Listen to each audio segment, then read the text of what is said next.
Assalamualaikum warahmatullahi wabarakatuh. Selamat datang kembali di channel Nara Story dan tentunya masih bersama saya Mas Nara di sini.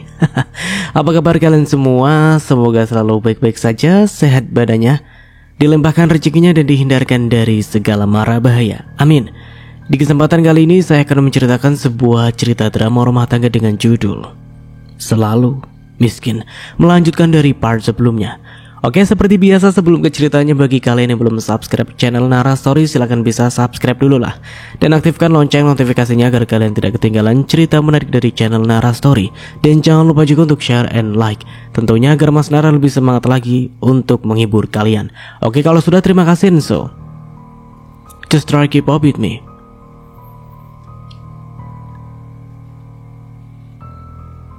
Itulah Nur. Aku selalu diteror sama rentenir itu. Setiap hari mereka menggedor rumahku, sementara suamiku kabur entah kemana. Semua perabotan rumahku satu persatu diambil sama mereka, sampai tak tersisa lagi. Hanya rumah itu yang tinggal. Terpaksa mereka pasang spanduk itu. Mereka ingin mengambil surat rumah tapi sudah diberikan ke bank. Aku diancam akan dipenjara kalau tidak bisa membayar hutang mereka. Sementara suamiku tak tahu di mana dia berada. Dan maaf Nur, aku terpaksa melakukan hal itu di tokomu. Linda berkata sambil menangis. Kurasa ia menyesali perbuatannya. Ia pun sudah berulang kali meminta maaf padaku. Namun untuk bekerja kembali di tokoku kurasa sudah tak mungkin lagi. Aku pantang sekali dikhianati, selamanya aku tak akan percaya lagi. Meski aku sudah memaafkan Linda, tapi untuk bekerja denganku tak bisa lagi. Kayaknya sudah hampir sampai Linda.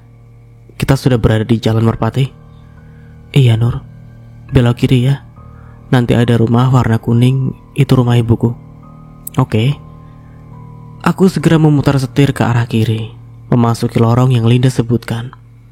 Selang beberapa rumah, aku melihat sebuah rumah kayu berwarna kuning. Apa itu rumahnya, Lin? Iya, Nur. Rumah kayu yang kuning itu. Pasti ibu dan anak-anakku kaget melihat kepulanganku. Aku belum memberitahu mereka kalau aku sudah bebas. Surprise dong ya, ucap ibuku sembari tersenyum. Iya dong. Apalagi kalau Ibu Linda lihat aku. Double surprise. Aku menghentikan mobil tepat di depan rumah Ibu Linda. Rumah yang sangat sederhana seperti rumahku dulu saat masih tinggal di kontrakan. Ayo Nur, Bu, masuk ke rumah. Linda turun duluan dari mobil. Mendengar suara mobil yang parkir di depan rumahnya, Ibu Linda segera keluar melihat siapa yang datang. Linda, teriak ibunya Linda tak percaya. Ibu. Linda langsung berhambur memeluk ibunya. Ya Allah nak, kamu kok bisa pulang? Linda sudah bebas Bu. Nur sudah menarik tuntutan terhadap Linda. Alhamdulillah ya Allah, ucap ibunya Linda sambil menangis. Aku dan ibu turun dari mobil mendekati mereka yang sedang menangis bahagia. Melihat aku mendekat, Ibu Linda segera berlari ke arahku. Serta-merta beliau lalu mencium tanganku seraya menangis. Terima kasih Nur. Terima kasih sudah memberikan kebebasan pada anak saya. Iya Bu, iya. Tidak usah mencium tangan saya Bu. Saya jadi tak enak.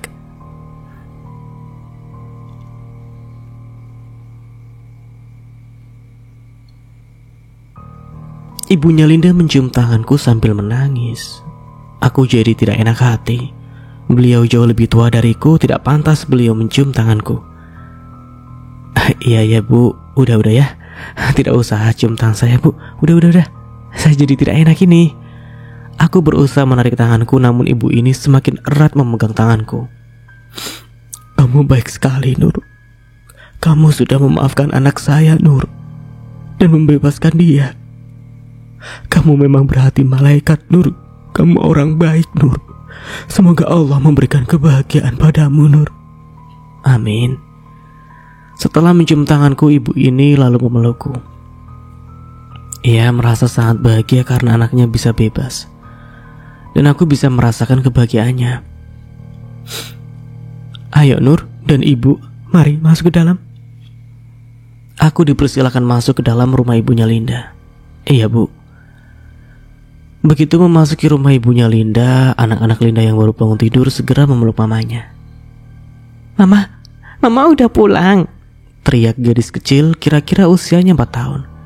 Iya nak, Mama sudah pulang. Mama, kok pergi liburan gak ajak kami? Kami juga pengen liburan, Ma. Ucap si kakak yang kutaksir berusia 8 tahun. Mama pergi kerja sayang, bukan liburan.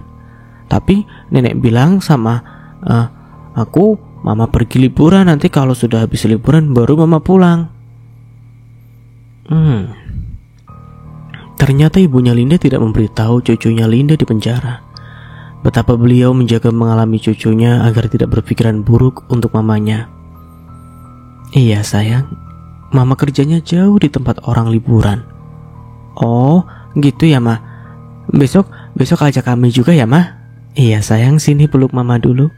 Mama kangen sama kalian.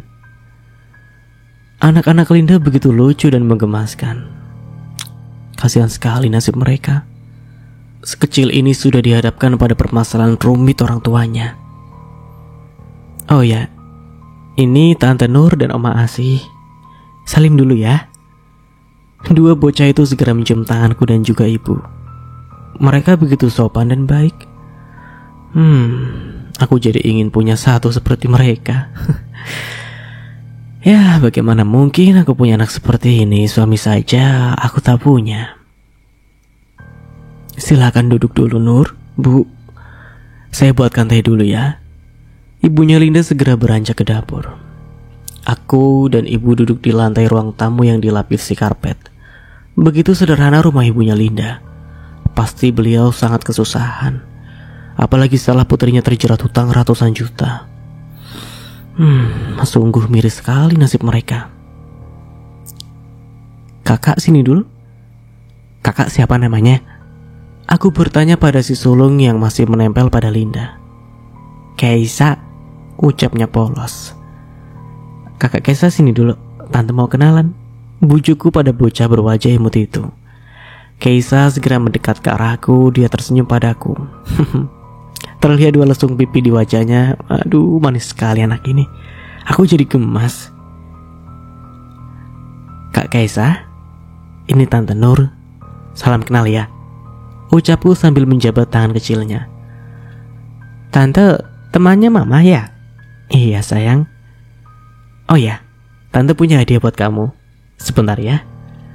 Aku mengambil dompet dalam tas dan mengeluarkan 2 lembar uang berwarna biru. Lalu ku berikan pada Keisa.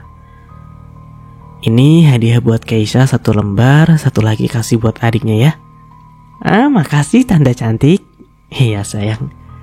Keisa berlari ke arah adiknya lalu memberikan selembar uang berwarna biru untuk adiknya. Setelah mendapat hadiah dariku, mereka segera ke dapur menemui neneknya. Makasih ya Nur. Linda terlihat sungkan. Sama-sama Lin.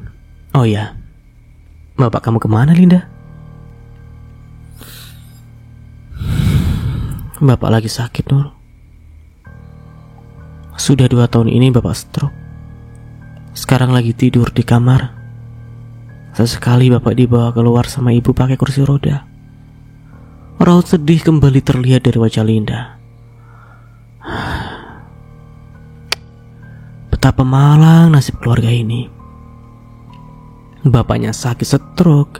Dia ditinggal suami yang punya hutang ratusan juta. Ibunya hanya ibu rumah tangga biasa yang tak punya penghasilan. Ya Allah, kalau melihat ini aku sangat bersyukur sekali atas izin yang Maha Kuasa. Aku bisa bangkit dari keterpurukan dan bisa membangun usaha kue. Selang beberapa saat Ibu Linda datang membawa nampan berisi 2 gelas teh dan sepiring cemilan. Minum dulu tehnya Nur, Bu. Aduh makasih Bu, tak perlu repot-repot. Setelah basa-basi dengan Linda dan ibunya, aku hendak pamit pulang. Namun, aku teringat dengan bapaknya Linda yang sedang sakit. Linda, bolehkah kami membesuk Bapak? Oh, boleh kok. Mari aku antar ke kamar. Aku dan ibu diajak ke kamar Bapak Linda. Terlihat seorang bapak sudah renta terbaring di atas kasur. Pak, ini Linda sudah pulang. Linda belum sempat memberitahu bapaknya jika dia sudah dibebaskan. Linda, kamu sudah bebas, nak? Iya, Pak. Oh ya, ini Nur dan ibunya. Nur yang sudah membebaskan Linda, Pak. Terima kasih, Nur. Bapak sangat bersyukur Linda bisa bebas. Sama-sama, Pak. Setelah berbincang sejenak dengan bapaknya Linda, aku memberikan sedikit uang untuk Bapak. Pak, ini ada sedikit bantuan untuk Bapak. Diterima ya, Pak. Ucapku sambil memberikan salam tempel untuk Bapak Linda yang sedang terbaring lemas. Setelah itu aku berpamitan pada Linda dan juga ibunya. Linda, Bu, kami pamit pulang dulu ya. Terima kasih ya, Nur. Terima kasih banyak. Aku sangat bersyukur atas kebaikan kamu. Aku bersyukur sekali kamu mau memaafkan aku dan mengantarkan aku pulang ke rumah ini. Ucap Linda sambil memelukku dengan erat. Sama-sama, Linda. Tapi kamu harus janji ya, jangan ulangi perbuatan kamu ya. Dan kamu jaga anak kamu baik-baik ya. Jangan sampai diambil ayahnya. Dan semoga Bapak cepat sembuh. Amin. Aku pamit ya, Lin. Bu. Sekali lagi terima kasih banyak ya, Nur. Ucap Ibu Linda sebelum aku pergi. Aku menjawab ucapan terima kasih mereka dengan senyuman. Setelah berpamitan, aku dan ibu segera pulang. Aku berharap semoga Linda dan keluarganya mendapat rezeki agar bisa terbebas dari hutang-hutangnya. Amin. Sepulang dari rumah Linda, aku kembali ke aktivitas biasanya di toko membantu karyawanku membuat kue. Ya, sebenarnya bisa saja aku duduk manis saja sebagai bos, tapi aku tidak maulah. Jiwa bisnis selalu menuntunku untuk selalu bekerja. Apa saja harus aku kerjakan selagi aku mampu dan senang mengerjakannya. Setiba di dapur toko, aku hendak membantu Rini menyiapkan adonan kue. Tapi Rini mengatakan jika persediaan bahan baku tinggal sedikit lagi. Bu, tepung sama mentega tinggal beberapa kilo. Ibu harus segera menyiapkan bahan-bahan itu ya. Pesanan masih banyak, Bu. Oke, baiklah Rin. Saya akan memesannya segera. Aku segera menghubungi toko bahan kue langgananku. Namun ada sedikit kendala. Pemilik toko sedang dirawat di rumah sakit karena operasi ginjal. Terpaksa tokonya ditutup untuk beberapa hari. Terpaksa aku harus ke pasar untuk memesan bahan-bahan kue di toko lain. Rin, saya harus keluar memesan bahan kue. Toko langganan saya tidak buka, tolong kamu handle ya. Baik, Bu. Aku memacu motor ke pasar agar lebih cepat sampai. Ku cari toko yang menyediakan bahan pembuatan kue. Setelah menemukan toko yang pas, aku segera masuk dan memesan semua keperluan toko kueku. Sudah selesai, Bu. Ini bon fakturnya. Terima kasih. Barang-barang ini tolong diantar ke alamat saya ya. Setelah melakukan pembayaran, aku segera keluar dari toko tersebut. Kebetulan persediaan makanan di kulkas juga sudah menipis. Aku berencana masuk ke pasar untuk belanja sembako dan sayur-sayuran. Aku belanja cukup banyak barang. Tak mungkin aku sanggup mengangkut semua barang belanjaanku ini.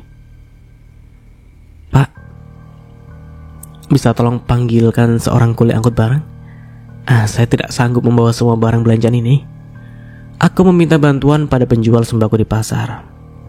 Baik, Bu. Tunggu sebentar ya, saya akan menelpon seseorang yang bisa mengangkat barang di toko saya. Aku mengangguk saja. Halo Andi, tolong kemari. Ada pelanggan saya yang butuh tenaga kamu. Tolong sekarang ya. Dek. Loh, kok nama itu membuatku penasaran ya? Apakah itu mantan suamiku? Mana mungkin dia bekerja di sini. Aku menepis pikiran tentang Mas Andi. Kupikir ada banyak nama orang seperti itu, apalagi di pasar. Nama seperti itu memang nama pasaran kan? Tak lama kemudian datanglah seorang laki-laki berhelm dengan mengendari sebuah becak barang. Aku masih duduk di kursi panjang sambil sibuk memainkan gawaiku. Aku melirik ke arah laki-laki yang baru datang itu. Pakaiannya terlihat dipenuhi dengan noda tepung. Wajarlah, dia akan kuli panggul barang di pasar. Apa saja diangkut olehnya, yang penting dibayar. "Andi, tolong angkut barang ibu ini," ucap si bapak pemilik toko sembako. Aku kaget dan melirik ke wajah laki-laki yang disebut namanya Andi. Seketika laki-laki itu membuka helm dan terlihat jelas wajah lelaki itu. Mas Andi. Iya, dia Mas Andi, mantan suamiku. Oh Tuhan, mengapa aku harus berjumpa dengan dia dengan kondisinya seperti ini? Aku berusaha memalingkan wajahku semoga Mas Andi tak melihat wajahku. "Kemana saya angkut barang-barang ini, Bu?" tanya Mas Andi yang belum tahu jika ini adalah mantan istrinya. Aku gugup harus menjawab apa ya. Aku diam beberapa saat memikirkan apa yang harus aku katakan ini. "Bu, Ibu, kemana barang ini saya angkut?" tanya Mas Andi kembali. Aku masih diam dan membelakanginya. Aku benar-benar bingung ini. Aku harus berbuat apa? "Bu, kok Ibu diam? Ibu baik-baik saja kan?" ucap Mas Andi kembali. Ya Tuhan, ini aku harus apa ya? Apa aku lari saja dari sini? Oh, tidak. Aku membalikkan badan menghadap Mas Andi. Dan ketika melihat wajahku, Mas Andi kaget sekali. Matanya melotot seperti melihat hantu. Kamu, Nur?" Mas Andi tiba-tiba menjadi gagap ketika melihatku. Iya Mas, ini aku, Nur," jawabku berusaha santai. Dia terlihat malu dan gelagapan. Seketika jadi salah tingkah. Pelan-pelan wajahnya dipalingkan dariku. Dia berbalik arah lalu meninggalkan aku sendiri. "Mang Karjo, maaf, aku gak bisa antar barang ini. Aku harus pergi sekarang." "Loh, kenapa Andi? Ada apa?" tanya Mang Karjo, pemilik toko sembako. Mungkin Mas Andi malu bertemu denganku. Apalagi penampilannya yang sedang kacau seperti itu. Jauh berbeda ketika dia masih bersamaku dulu. Rapi dan terawat. Mas Andi tidak menjawab pertanyaan Mang Karjo. Ia segera keluar toko sembako menuju becak barangnya. Andi, kamu kenapa?" teriak Mang Karjo memanggil Mas Andi. Sementara Mas Andi tergesa-gesa pergi meninggalkan toko sembako tempatku berbelanja. Kenapa anak itu tiba-tiba saja tak mau mengangkut barang ini? Menolak rezeki itu namanya. Aneh sekali dia, ucap Mang Karjo dengan heran. Aku masih berdiri di tempatku semula. Hanya dia memperhatikan tingkah mantan suamiku. Aku yakin Mas Andi pasti malu bertemu denganku di saat penampilannya seperti itu. Apalagi pekerjaan yang dia lakukan adalah pekerjaan kasar. Aku bahkan tidak mempermasalahkan penampilan dan pekerjaannya. Aku tadi hanya tidak siap saja bertemu dengannya di sini. "Maaf Bu, anak itu memang aneh. Saya panggilkan kuli panggul yang lain saja ya." Mang Karjo, si pemilik toko, berusaha memberikan yang terbaik untuk pelanggannya. "Iya Mang, tidak apa-apa. Saya tunggu kuli yang lain saja." Mang Karjo akhirnya menelpon seorang kuli yang lain untuk mengantar dan mengangkut barang belanjaanku. Tak berapa lama datanglah seorang kuli panggul yang lain. Setelah mendapat arahan dari Mang Karjo, laki-laki itu segera mengangkut belanjaanku ke dalam becaknya. "Tolong antarkan barang saya ke toko saya Bang." "Berapa ongkosnya?" tanyaku pada abang pengangkut barang. "Kasih saja 20.000 Bu." "Oke, ini Bang ongkosnya." Setelah menerima ongkos, abang ini segera mengantarkan barangku ke alamat yang sudah kusebutkan. Oke, kita beralih ke sudut pandang Andi. Aku tak menyangka akan bertemu Nur di saat penampilanku sedang kacau begini. Baju yang kupakai penuh dengan noda tepung, celana kucel bekas kecap, sendal jepit, ditambah lagi rambut acak-acakan sebulan belum keramas. Aduh, malu sekali jumpa sama Nur tadi, berbanding terbalik dengan penampilannya. Nur terlihat lebih putih, bersih, langsing, wangi, glowing. Aduh, pokoknya sempurna. Mengapa setelah bercerai denganku Nur terlihat semakin cantik dan menawan ya? Aku sampai pangling bertemu dengannya. Kalau tahu Nur akan secantik ini, tak akan ku pacari janda kembang tetangga kampung sebelah. 10 kali lebih cantik Nur. Iya, Nur yang sekarang tapi. Kalau Nur yang dulu mah hitam, dekil, jelek. Ya 11-12 sama aku sekarang. Ya aku sadar dulu saat masih miskin Nur tidak kenal yang namanya skincare, apalagi pergi ke salon. Boro-boro. Untuk beli beras saja susah. Pernah dulu aku bertanya pada Nur, "Dek, kamu kok gak dandan sih?" Tanyaku kala kami masih tinggal di rumah kontrakan. "Jangankan untuk dandan mas, tuh gas habis, listrik habis, uang sewa kontrakan juga sebentar lagi harus dibayar. Gimana aku mau dandan mas?" Ya begitulah jawaban Nur kala itu.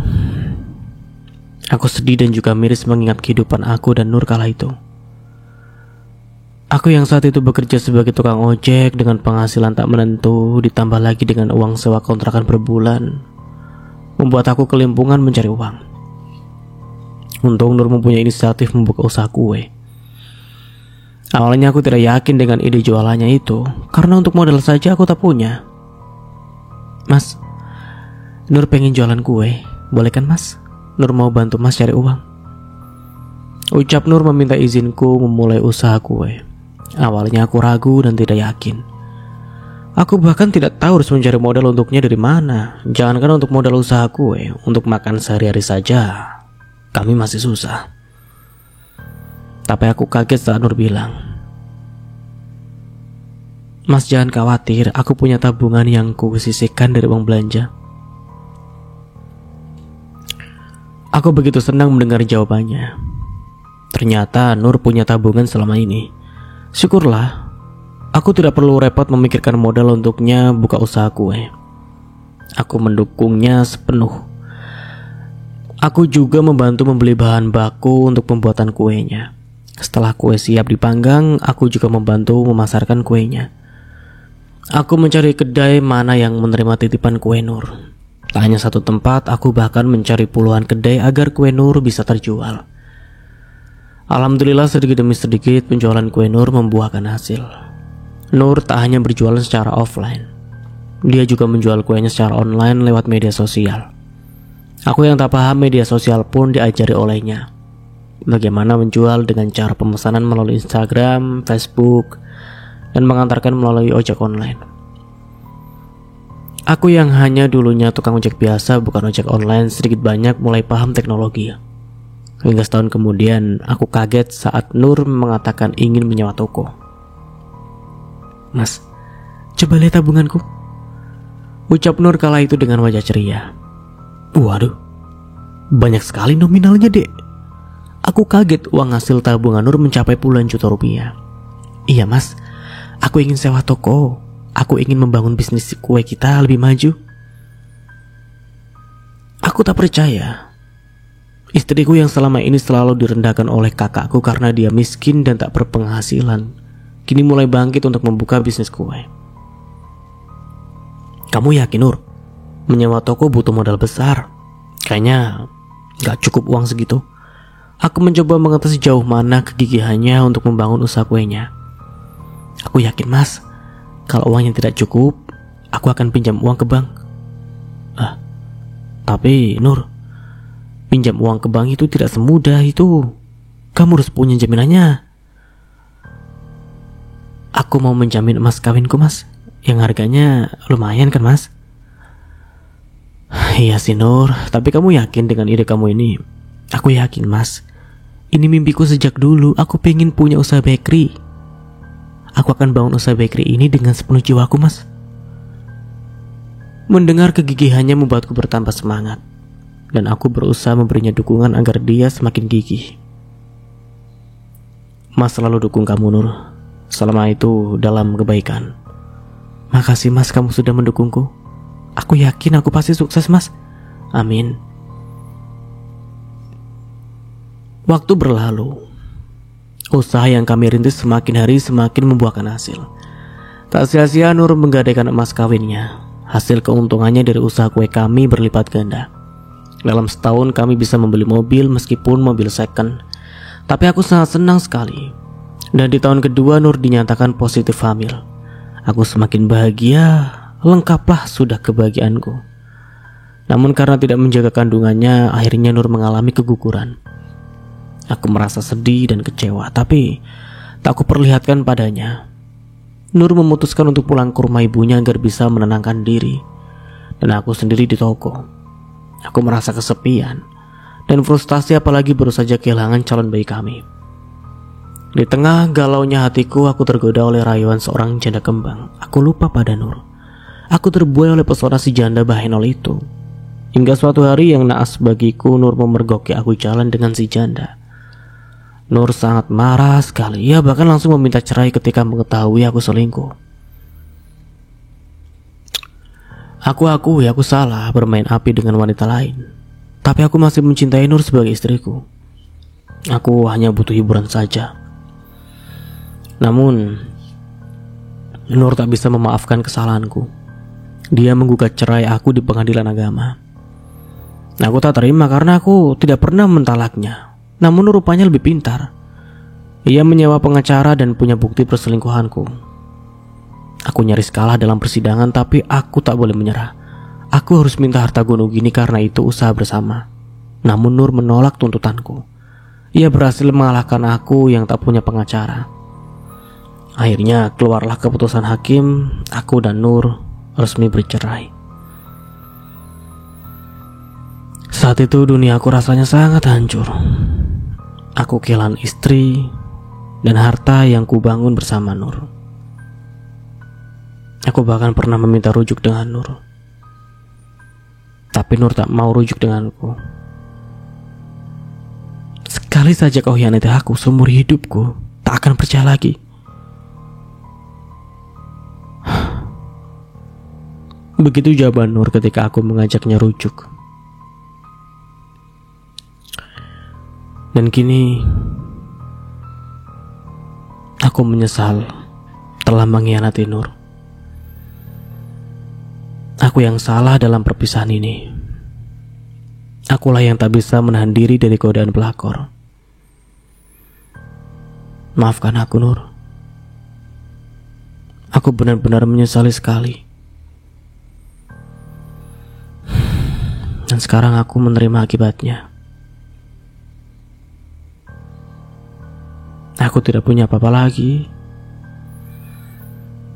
Dan tentunya kehilangan kamu.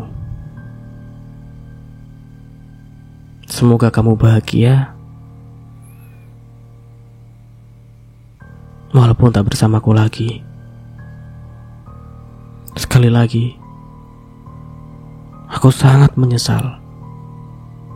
Dan cerita pun akhirnya selesai. Ceritanya selesai. Endingnya kok agak gantung ya. Tapi ya begitulah endingnya.